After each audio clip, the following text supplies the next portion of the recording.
SLE is an autoimmune disorder with a number of autoantibodies. Body's immune system is mistakenly attacks its own attacks its healthy tissues, and it causes a diffuse inflammation throughout the body and the blood. So causes, the underlying causes of autoimmune disease are not fully known, but just we know polyclonal B cell secretion of pathogenic autoantibodies causing the tissue damage via multiple mechanisms including immunocomplex. Let me explain. So someone who is prone to SLE, they have two things. One, the susceptible gene, and another is risk factor. So if the patient is exposure to the risk factor like sunlight, then bacteria and drugs. So when they exposure to this risk factor, their body, their cells die like apoptosis. As a result, nucleus and other cell organelles is differentiated. So on that time, the patient is already have the gene, susceptible gene, these genes that release the antibodies like IgG, IgM, IgA, IgE and IgG. So these attacks the nucleus of that cell, and it thinks like nucleus is a foreign body. So it causes antigen and antibody complex. So these antigen and antibody complex, these try to be cleaned out from the body. So that's why it goes through the whole body like in the blood, through the blood vessels, and it deposits in the tissues and muscles. So in that time, C3 and C4, these immunocomplex, these start like this activated. This inflammation, it goes through the blood vessels, and from the blood vessel it causes because there is inflammation.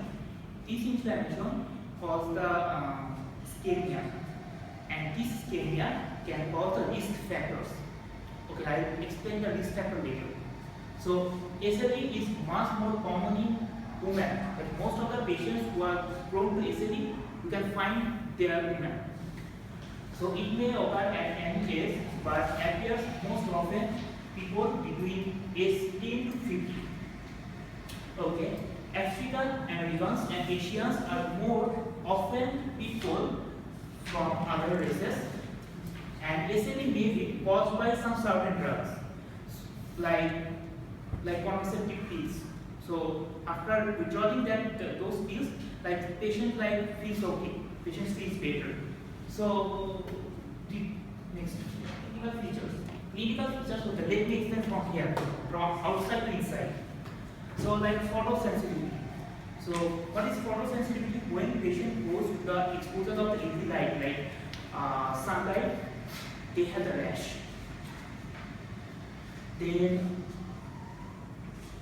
malar rash or butterfly rash in the nasolabial fold. Why this rash? I already explained the mechanisms of the SLE. So because of the ischemia and inflammation, there is a rash between the subcutaneous. Now, discoid rash. Discoid rash, what is see in the ear, cheeks and scalp. So when there is rash in the scalp, ear and cheeks, there is ischemia. If there is ischemia, then there is no nutrition supply.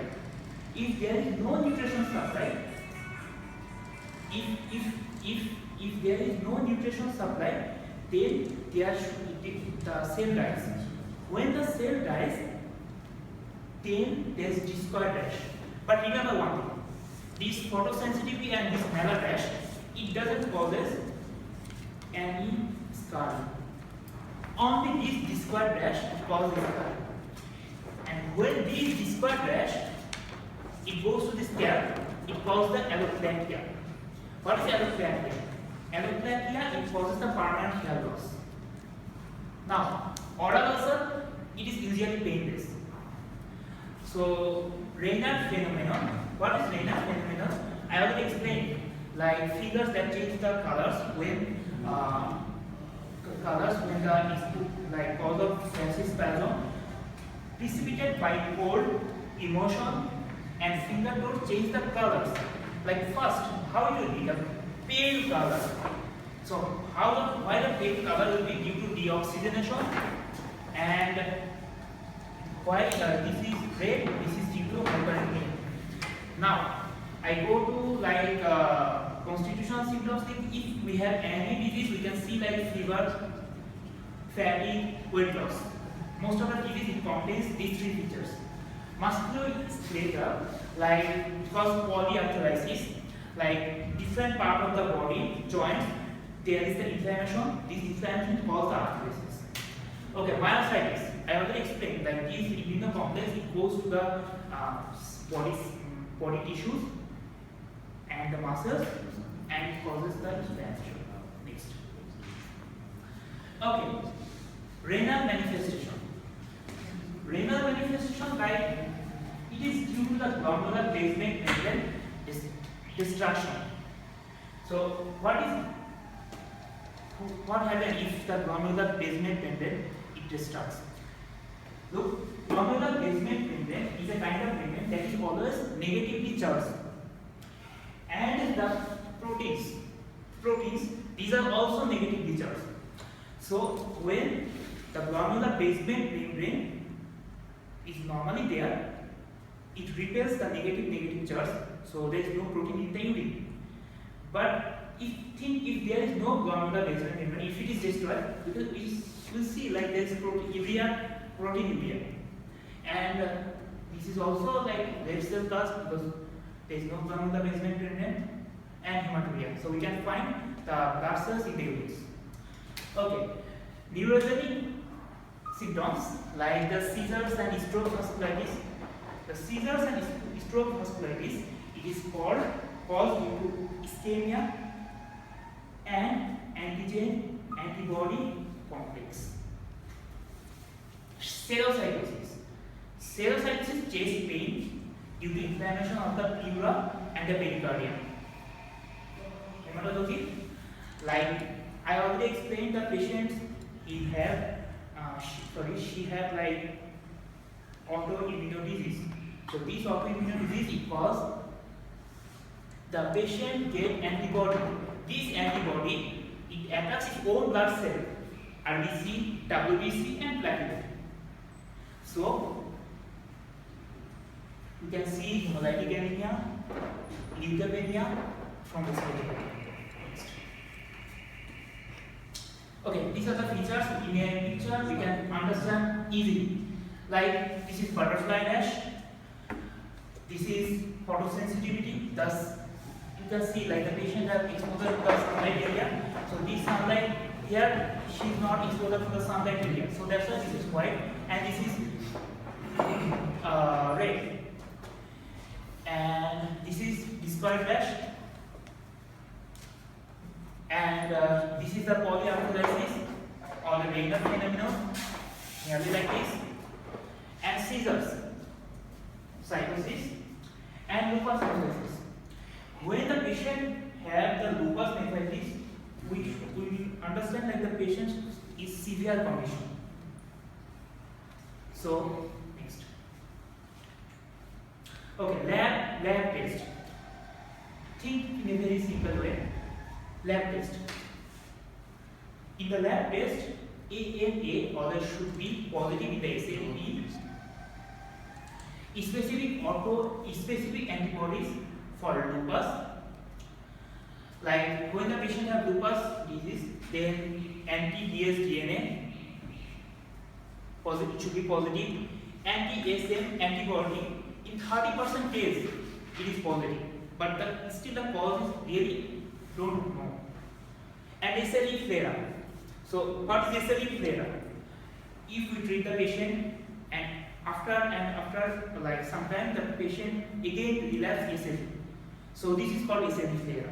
So in the SLE flare we can find complement level C3 and C4 it goes down. I already explained in the pathophysiology, like C3 and C4 activated.